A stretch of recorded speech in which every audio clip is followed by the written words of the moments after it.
আমার এই যে ছাত্রী ওরে দাঁড় করাইলো, ওর জীবনটা কিন্তু বড়ই ব্যথায় ভরা।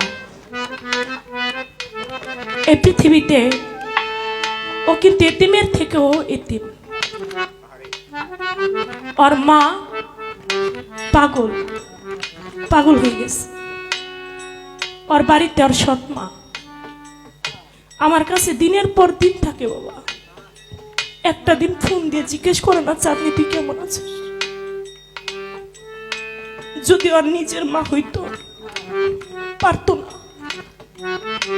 পারতো না এভাবে দিনের পর দিন না কথা বলে থাকতো। ওর মার ব্রেনটে সমস্যা, তাই পারে না, কল দেয় না, কথা বলে না, পাগল।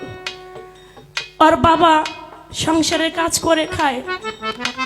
আপনারা ওর জন্য দোয়া করবেন, ও যেন অনেক বড় একটা শিল্পী হয়ে, ও যেন মানুষের মতো মানুষ হয়ে ও যেন ওর পথটাও ধরতে পারে। ওর জন্য সবাই দোয়া করবেন। ময়না ময়না বইয়া